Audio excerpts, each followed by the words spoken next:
We'll take a look too at what drivers have been dealing with all day. Our crews have been out getting this video all throughout the morning. 5 News reporter Emily Moss is also out on the roads right now.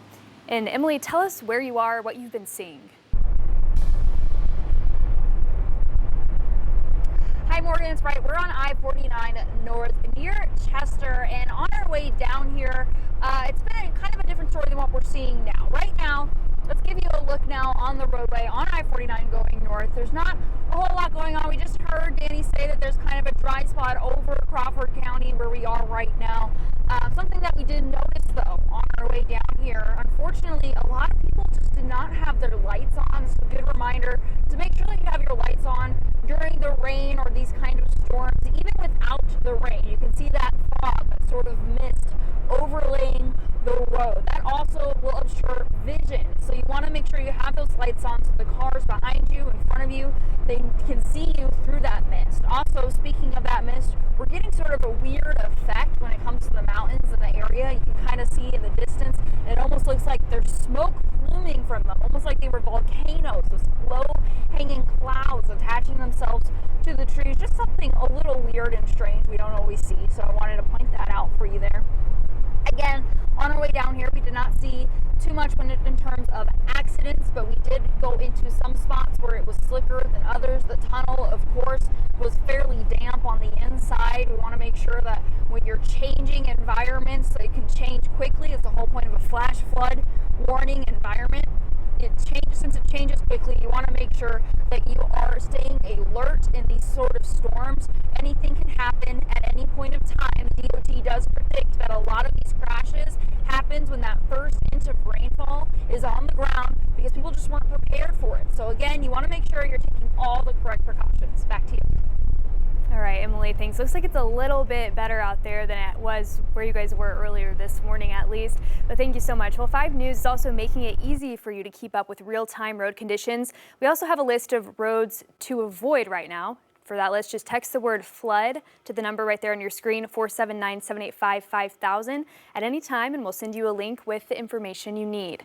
Let's also get a quick look at power outages in the area. Washington County reported more than 1,000 customers without electricity this morning, and right now it looks like only about 446 are out of power, so getting better, but still hundreds without power in Washington County as of now. Now, overall, today, of course, is a day to take it slow on the roads as you head out. Of course, our 5 News weather team continuously monitoring weather conditions for us, and we'll keep our crews out to keep us updated on traffic. And you can always stay up to the minute with us through our website, 5newsonline.com, or through our mobile and on-demand apps. Well, continuing coverage on the search for a missing man in Barling. We're told the man they're looking for is Donald McGrew.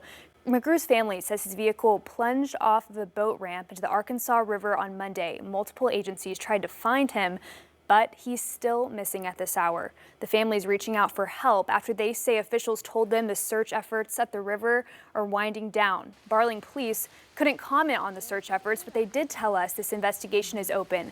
McGrew's relatives say they're trying to find closure while remembering McGrew's comedic spirit and love for life. Well, in Fort Smith, a new violent crime task force is set to take on a recent string of shootings. Gun-related crime is trending down 18% from last year, and officers say they're hoping that new task force will keep it that way. It will use specialized officers to track down violent offenders with the goal of keeping violent crime down.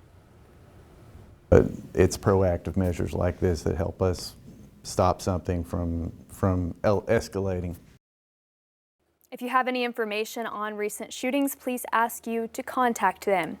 Well, the FBI is investigating the deadly shooting at Annunciation Church in Minneapolis as an act of domestic terrorism and a hate crime targeting Catholics. 2 children were killed, more than a dozen others hurt when a shooter opened fire during morning mass. Nivea Cavazos has the latest from Minneapolis.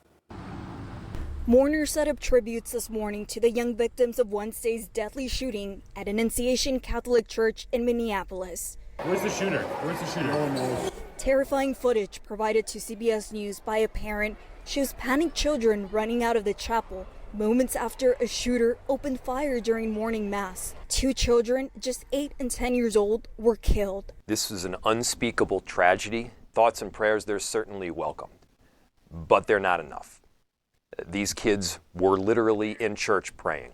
Fifth grader Weston Halsney says he ran and hid under a pew after he heard the gunshots. My friend Victor saved me though, because he laid on top of me, but he got hit. And I hope he's good in the hospital. The shooting happened on the student's third day of the school year. Police say the shooter, 23-year-old Robin Westman, died from a self-inflicted gunshot wound. According to police, Westman had been a student at the school, and the shooter's mother had also worked there in the past. Investigators say they are now looking into a video it appears that Weston made. We're also aware of a manifesto that the shooter had timed to be released on YouTube. That content has since been taken down. Investigators say the video contains weapon inscriptions with hateful, disturbing messages targeting blacks, Jews, Hispanics, and President Trump. The investigation is also digging into writings from what seems like the shooter's journal, including sketches of a church and rows of pews. The FBI says the case is being investigated as domestic terrorism and a hate crime targeting Catholics.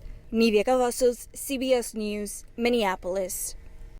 The Trump administration is trying to oust the new CDC director from her post, but she says she's not stepping down. The White House said in a statement Susan Menarez is not aligned with the president's agenda of making America healthy again.